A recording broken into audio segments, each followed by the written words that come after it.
বিজাতীয় সংস্কৃতি গ্রহণ করা হারাম, এবং এটা শুধু সাধারণ ধরনের হারাম নয়। এই বিজাতীয় সংস্কৃতি গ্রহণ করার মাধ্যমে ধীরে ধীরে মানুষ বেঈমান হচ্ছে এবং বিজাতিদের সাথে হাসর নিশ্চিত করছে।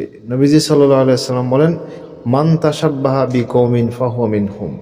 যে ব্যক্তি যেই জাতির সাদৃশ্য গ্রহণ করবে সেই ব্যক্তি কিয়ামতের মাঠে তাদের সাথেই উঠবে। এটা যখন এই অনুসরণটা যখন ধীরে ধীরে একিনের পর্যায়ে চলে যাবে, বিশ্বাসের ভেতরে চলে যাবে এবং পছন্দের দিক দিয়ে অনেক বেশি অগ্রগামী হয়ে যাবে, বেশি ভালো লাগা কাজ করতে শুরু করবে, ভালোবাসা, ভালো লাগা, আগ্রহ, এগুলোর আধিক্য তাকে ধীরে ধীরে ধীরে ধীরে বেঈমান বানিয়ে দিবে। এজন্য অমুসলমানদের সংস্কৃতি পুরাটাই অ্যাভয়েড করতে হবে।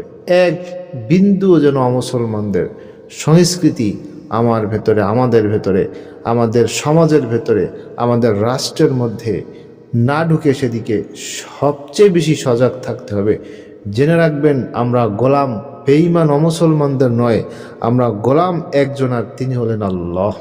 একটা ছেলে দেখলাম সেদিন 31st নাইট পালন করতে যায় ছাদ থেকে পড়ে মারা গেছে। ঢাকা পল্লবীতে আর একটা লোক নাকি ওদের আতশবাজি এবং মিউজিকের আওয়াজে হার্ট অ্যাটাক করে মারা গেছে। এখন এই ছেলেটার কি মৃত্যু হলো?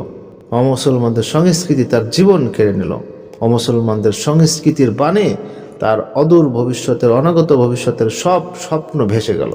এজন্য সাবধান হন প্রিয় ভাইরা, অমুসলমানদের সংস্কৃতিকে না বলুন, বয়কট করুন। অমুসলমানদের সংস্কৃতি তো ধার করা লাগবে না। ইসলামের মধ্যে সংস্কৃতি, ইসলামের মধ্যে তাহাজ্জুদ তামাদ্দুন আছে, আপনি এগুলো পালন করেন, এগুলো মানেন। হ্যাঁ, এগুলো ভালো লাগে না, ভালো তো লাগবে না, আপনার তো দিল অসুস্থ। এজন্য ইসলামের সংস্কৃতি আপনার ভালো লাগে না। যার ঘরে সুন্দরী বউ আছে, চরিত্র যদি খারাপ হয় তাহলে ওই প্রতিবেশীর কালো এক বেটার বউ তার কাছে ভালো লাগে, আর চরিত্র ঠিক থাকলে ওই ঘরের স্ত্রীই তার কাছে ভালো লাগে। আর চরিত্র সমস্যা থাকলে তখন এদিকে আর সেদিকে তো চোখ যাবেই।